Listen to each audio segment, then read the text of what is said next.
Welcome to Pravina Talks. This is my second episode. Today, I have a special guest with us. He's an extraordinary man. He's called Mr. Thava, and I'll let him to introduce himself to all of us. Mr. Thava, you can introduce yourself. Okay, my name is Thava S. Mailwaganam Pillai. I was born in Sri Lanka, and 3 months old baby I was brought here as my father was working in KTM. My mother housewife. I'm the youngest of four. I studied in Princess Elizabeth School for the Visually Impaired in Johor Bahru. That is Senate 1. And Senate 2, I joined the integrated program, which was introduced for the first time way back in 1962, in St. Gabriel's Kampung Pandan.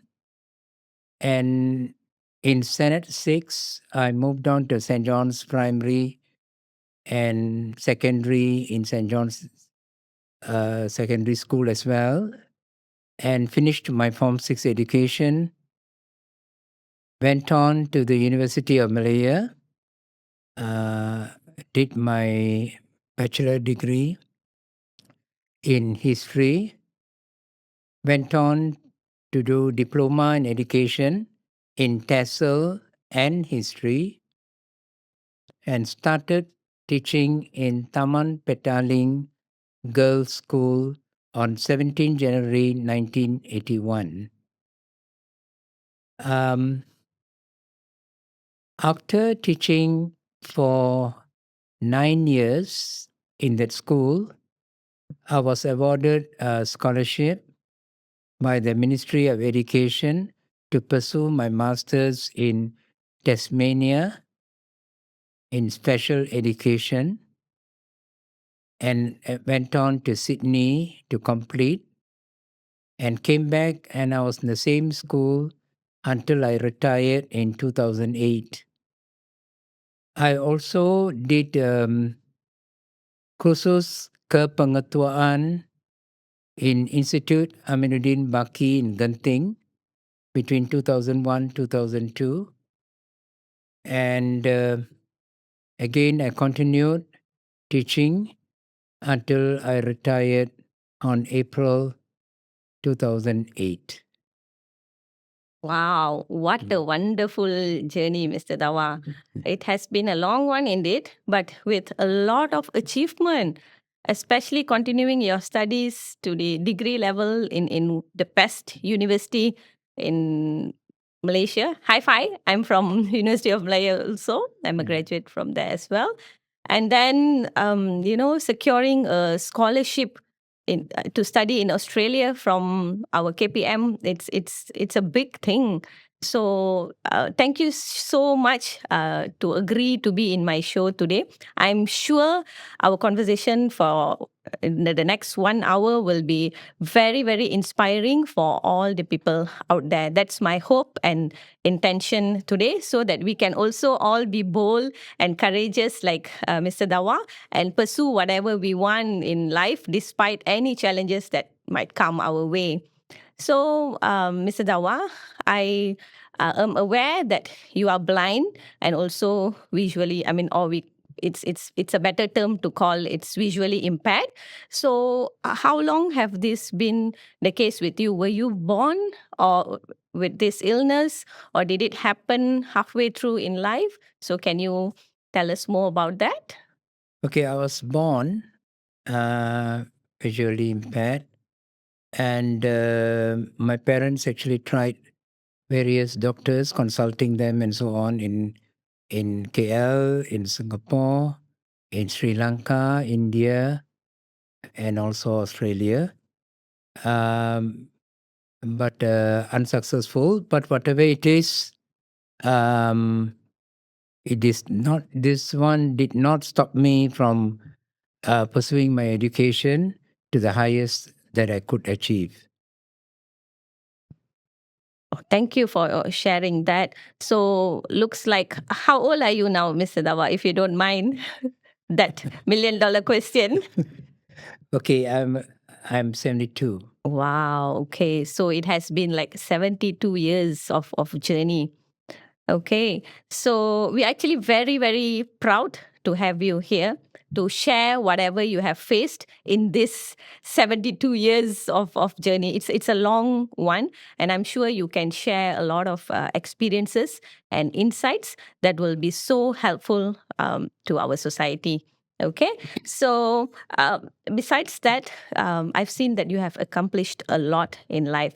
So can you tell me more about your parents? Like, how did they have this awareness to send you to school back then? Not everyone, it's not that they do not want to send, but they do not know where to go when they have a child who's visually impaired, like where to seek help, how to educate them, and also where did your parents get the awareness from, and what motivated them to make you achieve so much in life to this extent?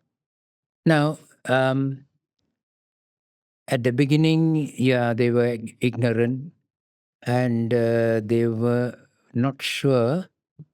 That's why I kind of, I won't say wasted, but I went to school late. The first couple of years, I spent time learning classical music just to kill time. And then listening to the radio very often, especially children's program and so on. Later, only one of the eye specialists advised my parents there is a special school in JB, Johor Bahru, and they made arrangements to send me there. Um, I was vegetarian actually at the beginning. So when I went to that school, I found a bit difficult in changing my food style and so on. But my father had a working colleague in Johor Bahru, so he used to take me every weekend home and slowly get me to get used to the non-veg food and so on. But again, I couldn't, be without my parents because with them all the time.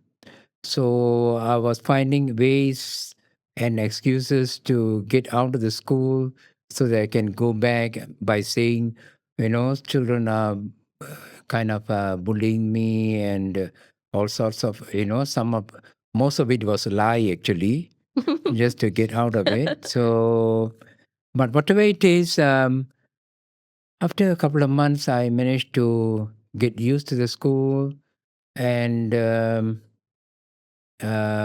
was in the choir.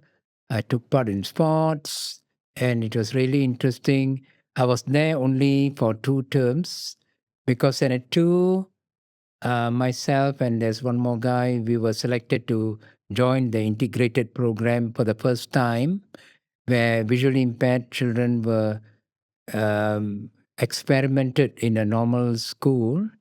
That was St. Gabriel's Kampong Pandan. And there also there was a big challenge we had to face where the headmistress, not to say she was not happy, but she was over conscious and over careful. She was thinking that other students might push the staircase and so on and so forth. So she wasn't happy. But when months went by and so on, she got confident. And I was there from Senate 2 to Senate 5. Um, and actually, here I would like to tell that one of my classmates, um, he's in the politics now. I don't know whether many of you all have heard of him. Tan Sri KBS. He was in the PPP political party, and he's still a friend of mine. So we were classmates from Senate 2 to Senate 5, And after many, many years, we met, and it was really joyful to see that we have come up in different ways. He as a politician, and I am a teacher. But okay, leaving that aside, Senate 6, I moved to St. John's because going to Kampung Pandan, because I was staying in Jalan Abdullah Bangsa, and going to Kampung Pandan every day in the morning and returning and so on, it was a bit difficult transport wise. But I managed to get a teacher who was teaching that school to take me up and down. But whatever it is, I managed to get a transfer because my brother was in St. John's Secondary at that time. So I joined the St. John's Primary, and there again, the headmaster was really careful as well because to them, all this is something very new. So they don't want any accident to happen. So, like when dismissal time, they will get a student to send me down first before the others start coming down and that kind of thing and all. And I was in St. John's Primary too. After 6 months, in they used to change crossover where school one will come to the morning and school two goes to the afternoon. So I'm supposed to go to the afternoon actually, but to remain in the morning. Sorry, I went to the afternoon, but again there was a problem again, transport, because my brother, he was in the morning session. So again, the problem of transport was an issue. But the school took extra um, step by making an announcement over the PA system to ask whether anybody lived around my area so that they can give me a lift. Sure enough, there's one student. His father was working in RTM, so they had a driver. So that boy and myself, we used to come to the school and so on. So anyway, the boy was kind enough. The father was more Aziz Dole, his name.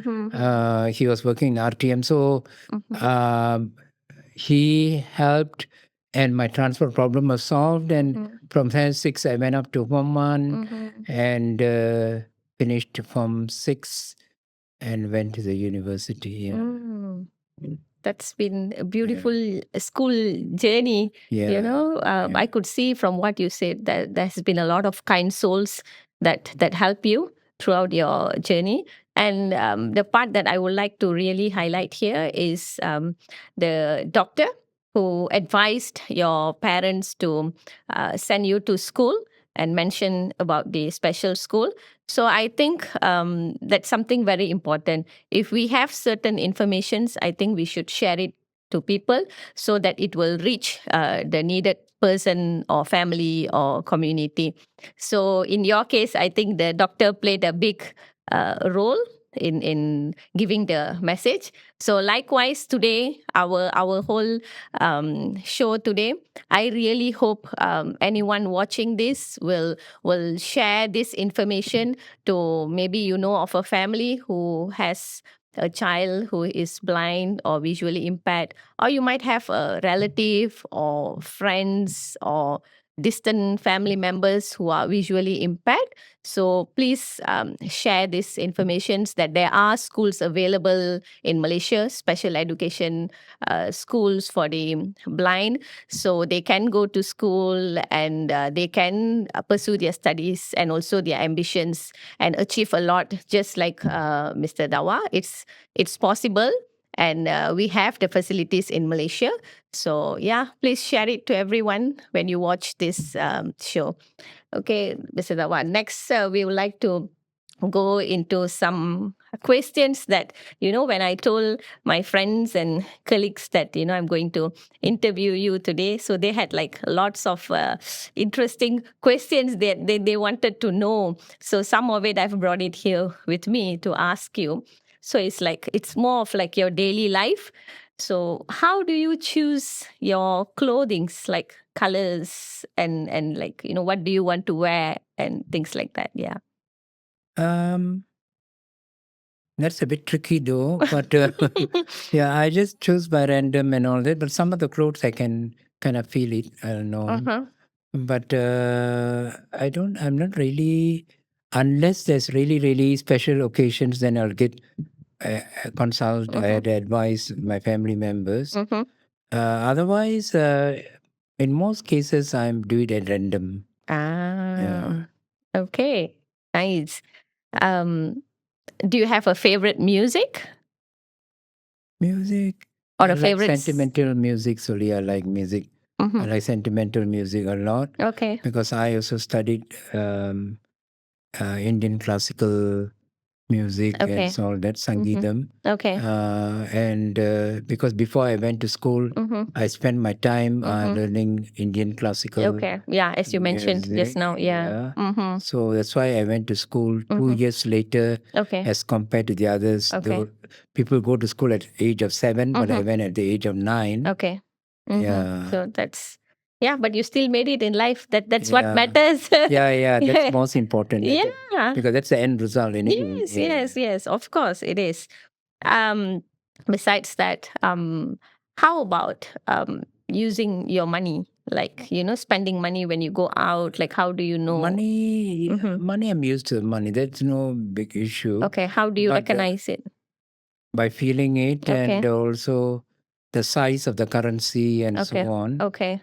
Yeah, so of course, sometimes can be tricky because now the new currency, they can be, the size can be a bit similar, but you have to be more careful and gentle. So money is always arranged Okay. Okay. in the wallet so that easy to, take out. Yeah. Okay. So money is always arranged in the wallet, Okay.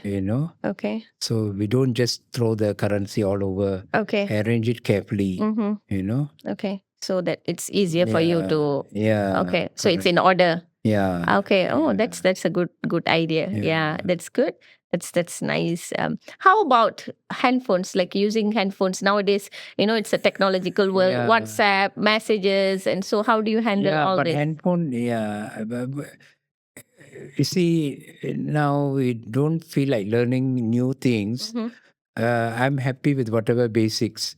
So just to make calls, receive calls, and simple Googling and all that. But I don't go into more complexity and all that Okay. because I don't think I need that at this moment of time. Okay.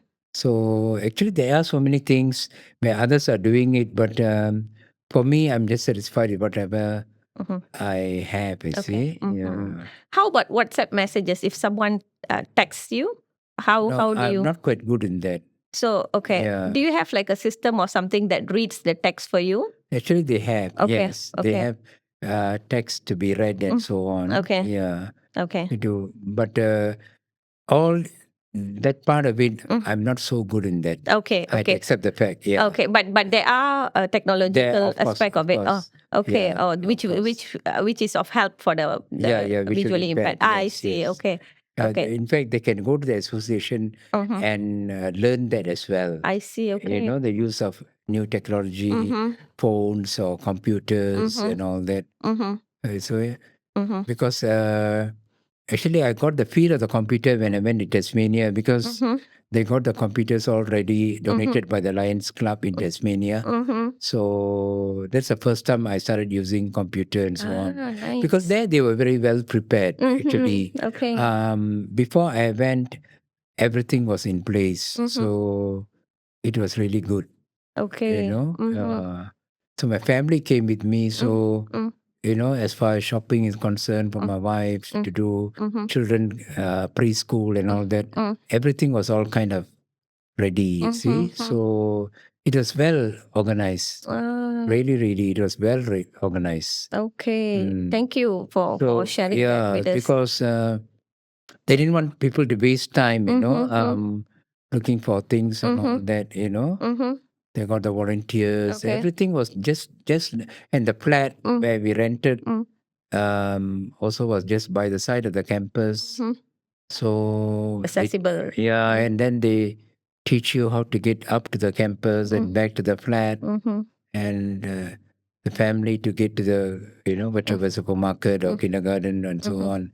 And then also we had a family host. Okay. She's a doctor actually, Dr. Dick. She lost her husband a couple of months before I went to Tasmania. So she was looking for somebody as well to pass time and all that. Okay. So That was so interesting. what I mean is they make this kind of arrangements so that weekends can be spent usefully. So where I had young children, so taking them out, playground and all that, and so forth and so on. You see. Yeah. So it was really because Tasmania is a slow-moving place. It's actually called a retirement place actually. So whether I'm lucky or not, but I got Tasmania. But people were very, very friendly there. Yeah, Okay. yeah. Looks like you really had a good time. You Yeah, enjoyed yeah, yourself yeah, there. Not definitely. only studying, pursuing things, and like you said, you got the first touch of the computer, and also all the and the people facilities. there, Yeah, and the people. Yeah, and all were well organized. yeah. So I think it also exposed you so much. You got a lot of exposure in life. Yeah, because getting a scholarship and going to a different country, Yeah. it was quite because when we went for interview, the interview was held in a very harsh or very aggressive Okay. way, where they interviewed in Bahasa and also in English, and because they meant business, Okay. Yeah. because they wanted to choose somebody who can. Because a couple of us went for the interview actually. So it was when I came back from the interview, my father asked actually, what are the chances? I said, I don't think I'm going to get it because the way it went. Yeah. So it was, but We got selected. when I called the Bagian Beasiswa scholarship section, and I couldn't believe my ears. I got it. So yeah, my parents were happy. Actually, I got it for Liverpool, London, actually. Okay. But then they changed to Australia for some reason or other. So, but anyway, in one way, it's good. Australia is a bit nearer compared to because again, I was not happy to go away from my parents, even though I was married. Okay. But first time I'm leaving them, so quite a number of relatives and friends came to send me off.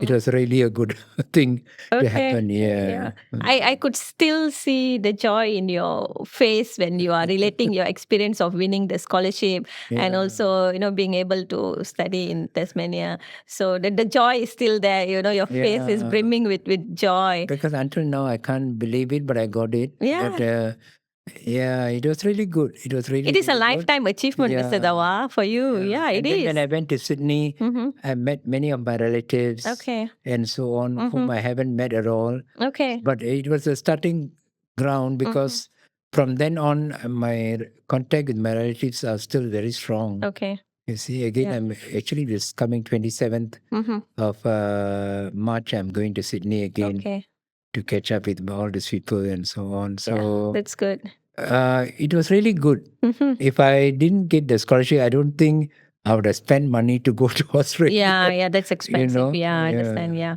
And because you went with a scholarship, you got all the, help that you need, the facilities, everything was arranged. Everything was organized. Yeah. So everything was really done well.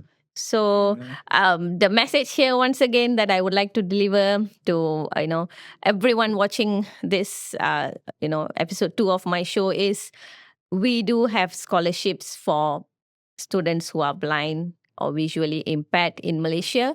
So there are many scholarships for you to study whatever field that you like, and especially in special education. So you can study hard and achieve many things in life and also build a career just like everyone. So Mr. Dawa is a living proof and how joyful he is when he got a scholarship to study overseas. And that would have really changed him as a person for all the exposure, people, whatever he learned, culture and all. So you can have a good life too. So just do not give up hope if you face challenges in life, or if you have someone who is disabled in your life, so motivate them as well. Okay, so besides that, Mr. Dawa, you were mentioning about University Malaya, and I got a bit excited because I'm also from University Malaya. Actually, my I would say my first exposure to the blind community was from my roommate in University Malaya, one of my roommate. I think at this moment I would love to really mention her. She's Miss Lalita Ambigai Nadaraja. She was my roommate, and she was the one who started helping the blind students in University of Malaya. So every week, without fail, she will go to the library and help to read for the blind students. And the blind students, they will, use the braille machine to convert whatever she's reading into their system. So I used to see her doing that, but I was a bit like, it was something new to me. It was like, so I used to ask her, how do you interact with them? I was too busy and I didn't have time to do it. And at that time, I think it didn't click me. But I think maybe it was meant for me to be a roommate with her, that today I'm a volunteer at the Malaysia Association for the Blind, and that's where I met Mr. Dawa. So I think sometimes a small exposure somewhere will it's meant for you, and it's there at the end of at the back of your mind. And one day, after that, that's like when I was with my roommate, that's like many more than 10 years ago. And then after that, only one day I realized, like, okay, I want to volunteer in MAB, so that's where I came and I started volunteering, and I met many people like you, Mr. Dawa. So again, I'm mentioning here, we have Malaysian Association for the Blind in Malaysia. It's located in Brickfields. So like Mr. Dawa mentioned, there are many causes there. And also, if some of you just got blind suddenly out of maybe accidents or diseases or illness, you can register yourself there, and you can get help. And there's also causes that you can attend to improve your life or learn to live independently. So yeah, how was your life in Mr. Dawa? Because has facilities for the blind, and when I was studying, we had like a there's some portion of a hostel, especially for the blind. There was lift, and then there's now the walking pathways, especially for the blind. So how was then back then? As far as myself, 1 week only I was in the university hostel Okay. during the orientation, Mm-hmm. because the simple reason was, again, my parents were there. Okay. So my father used to drive me up and down. Mornings he'll send me, and evening he picks me back. Okay. So, but in the library they have rooms where volunteers can come and read and so on. Okay. And the volunteers are organized by the education faculty. Okay. Where there was a lecturer at that time. Of course, now they have other lecturers. My time it was Dr. Chua Titi. So he is the one who will organize volunteers, and then they will get some percentage of marks for the subject that he teaches if they go and volunteer and all that. Okay. So they used to come. Volunteering is done mutual understanding, with free time of the person who needs the help and the volunteer himself or herself. Depend, the time has to match when they are free to. Okay, so that happens. But after school, going to the university and starting, it is completely different. I felt very difficult to kind of cope with subjects and all that, because lots of books, because until Form 6 we had books in Braille and all that. But when you come to university level, it's kind of, you have to depend on readers to do assignments, because you have to read quite a couple of books to do assignments and so on. And it takes ample time. And then lectures, we record the lectures by using tape recorders.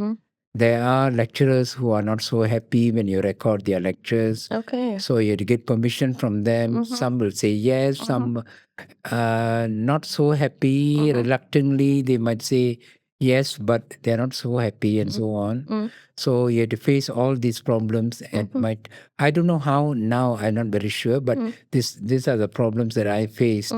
And then you have to tape the lectures, take it back, and then you convert that into Braille, Okay. with, notes and all that, which it takes a lot of time because some lecturers are very clear. You can take down notes fast, but some are not. Some they, mumbling away and so Okay. on. So it's a bit hard to, because you have to make out what they are really saying to, so it takes a lot of time converting and so on. But these are the things, then getting assignments done and all that. As I told you, you had to go through several books and so on. And my father played a very important role in my success actually, because I'll pass him the list of books that is required, and he will go to the library and look for books. And there are times one or two of my relatives who were in the other faculty, in the science and engineering faculty, they used to disturb him by saying that who's the student now, So because he reads a lot to me, record for me as well. He retired and then he spent most of his time with me, and he didn't accept another job because he felt that he won't have time to spend on me. So he didn't. He kind of turned down the offer, and he was spending a lot of time with me.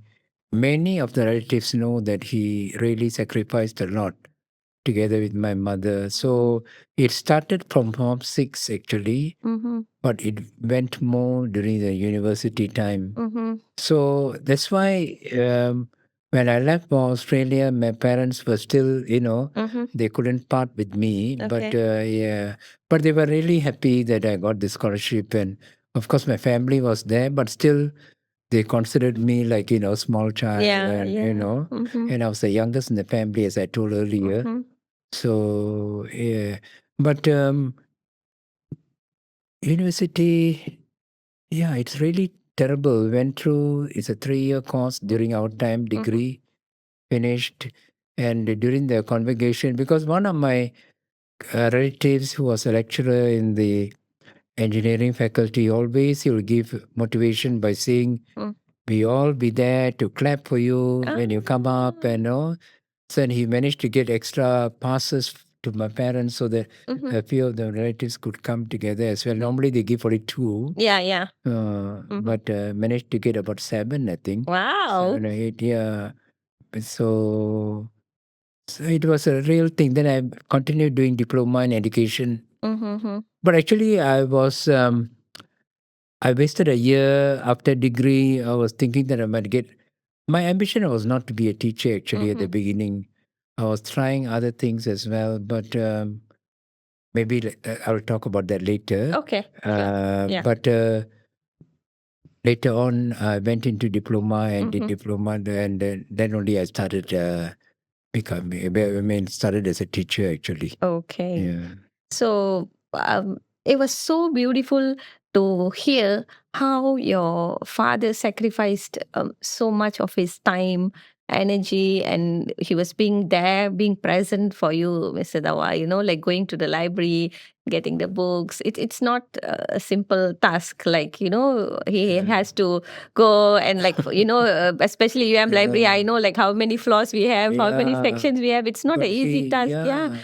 Yeah. It is really, it is not easy at all because you'll And come earlier than, because let's say he's supposed to bring me at 5, then he'll come about 3:30 or or what, and then he'll do that. so he made friends with the librarians there as well, so they are ready to help him as well. So yeah. That's like really so touching for me to hear that, giving you the support and like recording, reading for you. So he must have earned the degree as well from you. Yeah, reading all definitely. your books. Yeah, because what he wanted was he wanted me to be as independent as possible. Okay. You see, that was his because after retirement, normally at that time, you know, my father, like many others, like to go back to Sri Lanka again and settle there and relax and all that. But he didn't want to do that because if he goes back, then my future will be affected. Okay. So he sacrificed, he and my mother,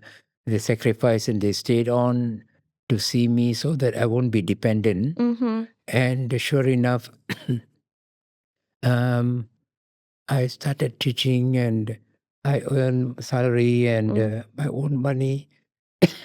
And this made me happier, you know. When I got my first salary, my God, it was really joy actually. And then, and I don't know, I don't know whether I should tell this or not, but people might think it's really, I don't know, childish, or I don't know. I wanted to buy, I told my father, I must buy the most expensive shirt at the time, you know, Arrow shirt, you know. So, and wanted to buy a good school bag as well as a teacher to carry and go and all that.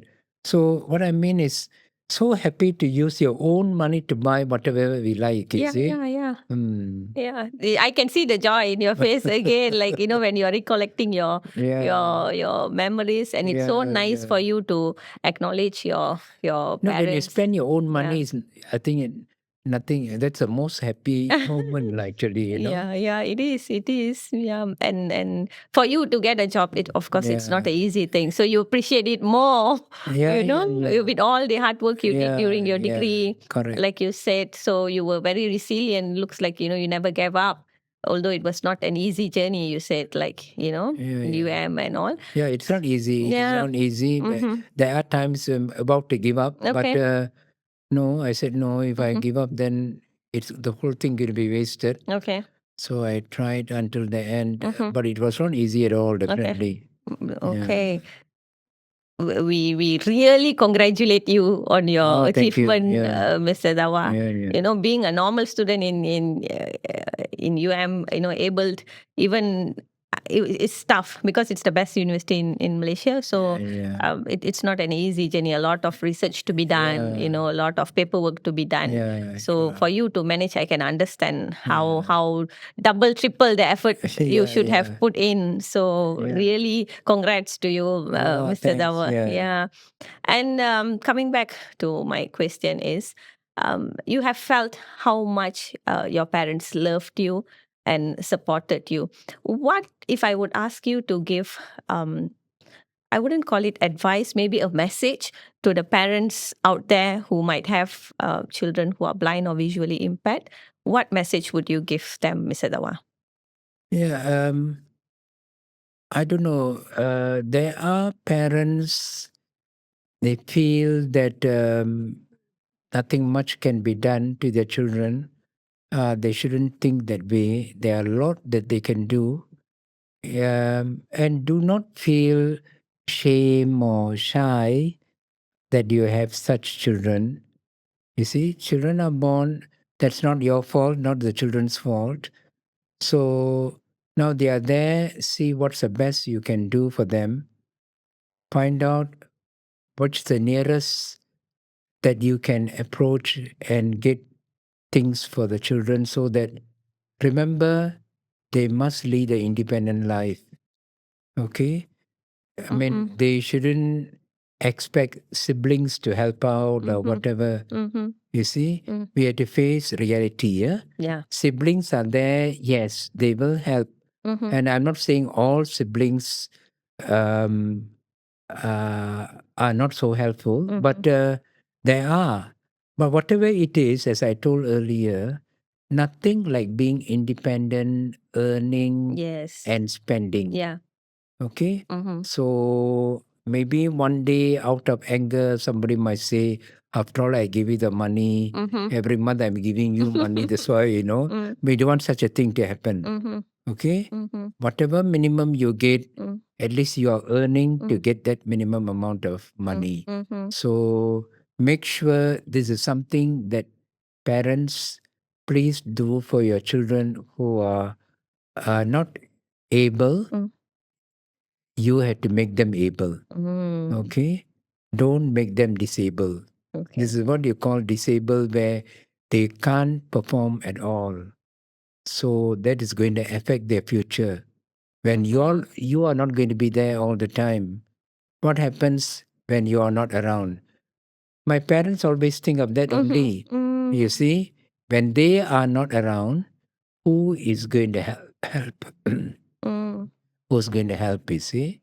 So please think that and make sure you do the best for your children. And the best that you can do is by giving them an opportunity to stand on their own foot independently. Wow. Mm. That's really a huge message, Mr. Dawa. Really huge message. Because I like the phrase that you said, parents, do not be feel shameful or shy if you have a disabled child, um, any disability for that matter. Mr. Tawa is just an example, but any disability for that matter. And do not, when you accept it, you will reach for help and you will do whatever it is necessary for them. And also, like Mr. Tawa said, the most important thing is to help them to be independent, to stand on their two feet. That is the biggest thing you can give the kid, to help them to be to live their life on their own without support. So it's a huge message that you have shared. I think all parents love their child, but it's just that they do not know. Sometimes they do not have the necessary informations on where to seek help or what to do when they have a disabled child. So that's why I brought Mr. Dhawa to my talk show today, so that we all get the information and we can move on from there. Besides that, Mr. Dawa, I would like to also ask about your children. I know you are happily married and you have two children, and you have brought them up to be very successful as well. So I know both of them are doctors. Correct me if I'm wrong. Yeah, both Yeah. of them are doctors. Yeah. So you can also share with us how you brought them up to be so successful. Yeah, I got married way back in '84. My wife is from Sri Lanka as well. I have a boy who's the elder, girls second, and my son studied in LaSalle PG, and my daughter in the school where I taught, Taman Petaling Girls School. But definitely, I didn't teach that class. I always say that I told my head mistress or the senior assistant who does the timetable, please do not put me in the same class where she's, because for different reasons and so on. So whatever it is, they are doctors now. Son studied in Bangladesh, and my daughter studied in Indonesia. Uh, my son is a doctor in Kuching, Sarawak. Okay. He's already married to another doctor. And 2 years ago, they were blessed with twins, Oh, a wow. boy and a girl. Okay. And my daughter is in Kajang Hospital. She's specializing in psychiatric. Okay. So she's she's specializing, and she'll be finishing her specialist course in May. Okay. That's all, I think. Yeah. Okay. Yeah. So I think that's another achievement besides your career, your education, like bringing up your own kid and giving them good education as well, and making them who they are today. Yeah, but it was quite difficult in the sense that because at the earlier stages, my wife was together with me, but later she got a sudden stroke and so forth and so on. So we went through a lot of difficulty, a lot of problems, but slowly but surely we managed to, because of course together with the support from some of my friends and also neighborhood, and also my parents were living Mm. at that time. Of course, they were old, Mhm. but yeah, we managed to bring up the children and to see how they are now, or Okay. what they are now. Actually, yeah. Mhm. It's really lovely to hear that you have brought up your children so well. Besides you yourself achieving, you have also helped them to achieve good careers in life. Really respect you for that, Mr. Dawa.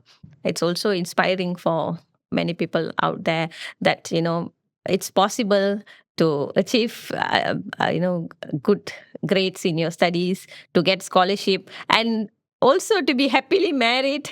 It's still possible. Yeah. And to have kids, to have a normal life like everyone else, and also to help the kids to achieve in life, to get to what they want to do. So it's all possible. We have Mr. Dawa here as a living proof that everything is possible, although there is a disability. Okay, so next question, Mr. Dawa. What is the most challenging moment in your life? The most, that's like the worst case scenario. Yeah, this one in my teaching career, when I started teaching in Taman Petaling, the headmistress was Mrs. Ang. She was really a wonderful lady because she's the one, when they asked her whether she will accept a teacher of this categories, she was very open, and she agreed to accept me as a teacher in that school, and they quickly prepared timetable and so on. I mean, I taught as how the other teachers were teaching. The load was more or less same, and I was also given co-curriculum activities. They didn't exempt me from anything, and I didn't want them to exempt me from anything as well. So I was a teacher. I was teaching history for Form 3. When I started already, they gave me Form 3 Okay. and Form 4. And the year I went in, I was also teacher advisor for English Language Society, Tamil Language Society. Okay. And then after about 2-3 years, I also was teacher advisor for foreign languages because we studied Japanese and French. Okay. So I was a teacher advisor for that as well. Then later, I was also a teacher advisor alumni as well. So what I'm trying to say is that they gave me the name, the similar load. Okay. Okay, no exemption, nothing. And I liked that during her time, actually. And then I was doing duties according to my ability, in the sense that, like sports day, I was put for sponsorship, Okay. drinks and all that, which I can handle. You see? Then for prize and speech and prize giving day, invitation, and all this I can handle. And for sports day, I was co-MC with another person. You see? So what I'm trying to say is there are one or two teachers who are visually impaired teaching other states. They were exempted from writing record books. Okay. And then co-curricular activities and so on. But I was happy that I could do this and prove, because a couple of times inspectorates came around and observing, and there were cases where the inspectorate came and the senior assistant told there are two teachers at this time, which one you want to see? And for some reason he chose me. And so, because I think they were quite curious to know how I'm teaching. You see? Okay. Yeah. So yeah, but whatever it is, it was good because it was the beginning to something big success. Because in 1986, one of my classes I taught, the whole class got A distinction. Wow. So it came out in the newspapers and so on and all Mhm, that. mhm, So that was the first success I had in my teaching profession. mhm, And after that, every year for Teachers' Day, they give certificate for 100% attendance. Okay. So I used to get it every year until I retired, actually. Wow. I didn't take any MC at all. Until you retire. Woo. I'm a teacher myself. That's a motivation. Wow. So, and then all this added up to, I got Anugerah Chambalang in 1997. Okay. And then I also got Toko Guru Negeri Selangor, 2007. Okay. Okay. And also, I was one of the best 16 successes in University Malaya. Okay. So we were highlighted in a book released by the University Malaya. So the 16 of us together with Professor Kuki Kim and all. Kuki Kim, Professor Kuki Kim. Yeah. Yeah. Wow. I'm So- admiring you, Mr. Dawa. So all this were, all this. And even the Amarin Baki, when I went for the headmaster's course, I was the first to go for that course. I mean, among the visually or any other category of handicap, because that interview, so this is one of the challenges as well, because when I was called for the interview, my senior assistant, especially my headmistress and all, they were not happy for me to go for the interview. Okay. They said it's going to be very tough. Though it is a tough interview where first you had to sit for some tests and all that. And second one, you had to do a bit of computer and also physical education as well.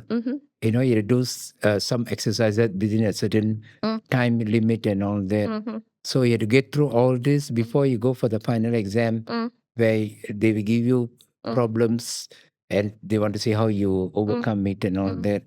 So managed to finish, and anyway, people who discouraged, they were quite surprised as well that I managed to get into that course to do the headmaster's course. But what is upsetting is that even though I successfully completed, I was not given a headmaster's post because, again, discrimination. Discrimination in the sense that they don't want, they think how he's going to be the headmaster and that and this and all the kinds of problems and excuses and so on. So whatever it is, at least I did this course and proved the fact that I could do it. Uh, as far as that, I'm satisfied with that, actually. Yeah. So anyway, these are some of the achievements, and because also nominated for Datoship and all that, just waiting. Lah. Okay. Yeah. So, I can see that every milestone that you took, you had challenges with it. It's big challenges. Really. Like when you went to school to work, like the responsibilities you had, and then also during your period of studying in university, and then after you completed your kepengetuaan course and all. But I think you always didn't give up. That's one thing that I could see and learn from you. Yeah. When I started teaching also, the first day in school, my God, because I didn't imagine myself, one, as a teacher. Okay.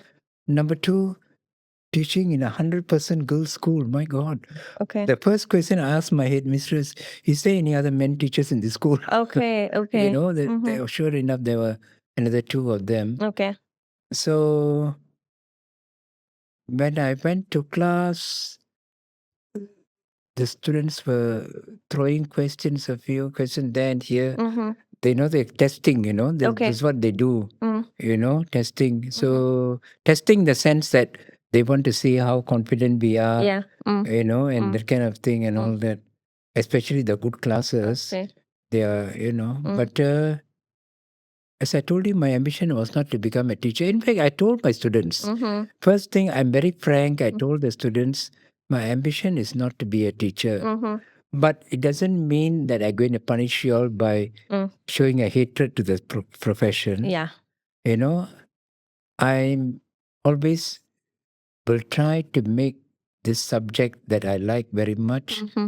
I'll do it. Mm-hmm. And at the same time, I'll make you also to love the subject. Oh, okay. You know, the history subject. That's Because beautiful. I know many students don't like this subject. Yeah, even until now in schools. Yeah.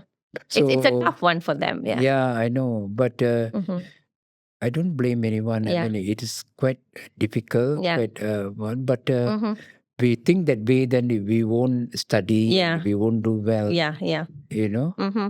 So whatever it is, I began to like the profession for the sake of the students, Okay. and then only, you know, I became a successful teacher. Wow. You see, That's so great, Mr. Dawa. Yeah. You know, we are nearing the end of the show, Yeah. and you know, I'm going to wrap up.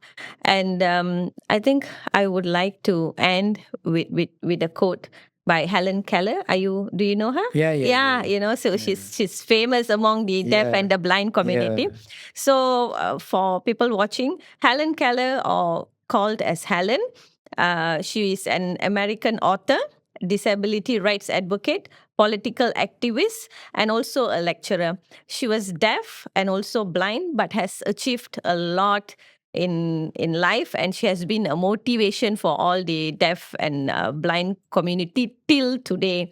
So looking at you, Mr. Dawa, I think like I'm so proud that I got to meet you in my life, and I've crossed the path, you know, in my journey of life, to be able to see you, you know, talk to you, and also, you know, I think I met you 2 years ago, and thank you so much for agreeing to come to my show.